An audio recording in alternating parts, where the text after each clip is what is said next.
Alright, let's look at some examples of how we find critical numbers. So, for the first one, f of x equals x cubed minus 3x plus 1.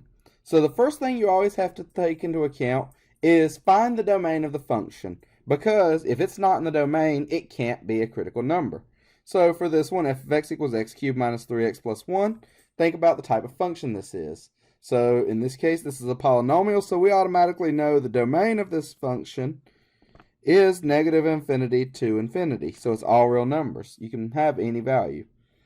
So step 2, so after you found the domain, next thing you want to do is you want to find the derivative of the function. So f prime of x in this case, 3x squared minus 3. Again, at this point, I'm assuming you know how to find the derivative of a function. That was on test 2. You need to make sure that you have all those differentiation rules memorized and can use them.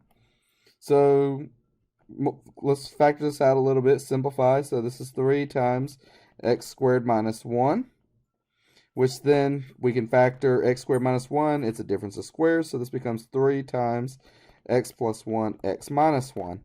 Why do we need to do that? Because it's going to help us out. So to find our critical numbers, remember, we have to look at two pieces. So first, where f prime is defined or undefined. So in this case, if we think about where is f prime undefined,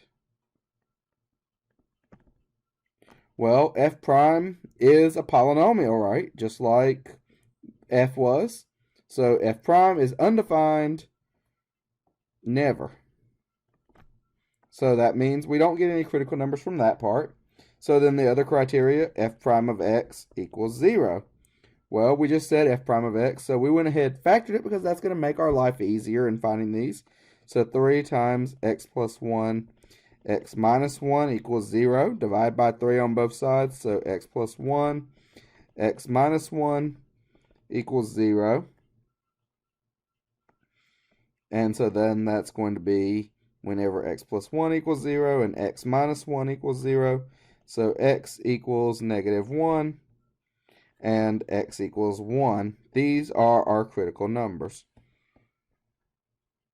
All right, so let's look at B. So f of x equals xe to the x.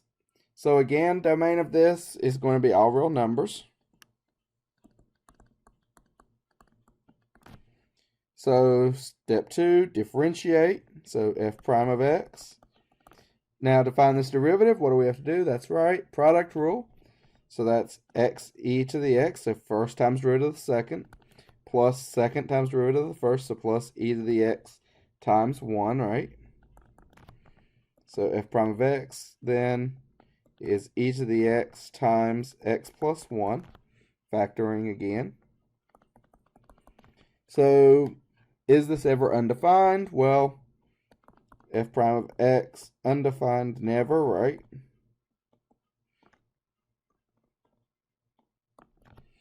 So, and yes, you have to write that out. So then that means our only critical numbers can occur whenever f prime of x equals 0. So that means e to the x times x plus 1 equals 0. So e to the x equals 0. Well, when is e to the x ever 0? That's right, it's never. Because think about, keep in mind your range of the exponential function. And then x plus 1 equals 0. So that means x equals negative 1 is our only critical number in this case.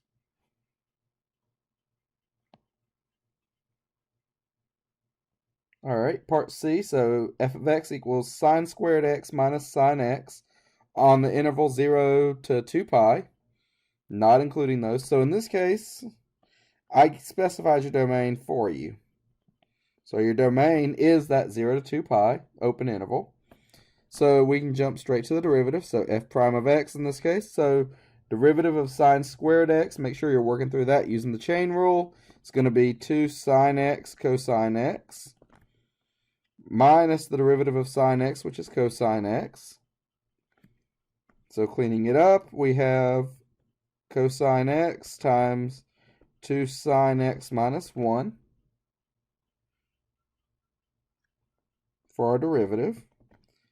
So 2 pieces, right? So remember, it's always the two different sides of the table. So f prime of x undefined. Never, right? Because trig function, the cosine and sine functions are continuous everywhere. So then that means we're stuck with just f prime of x equal to 0, which means in this case, cosine x times 2 sine x minus 1 equals 0.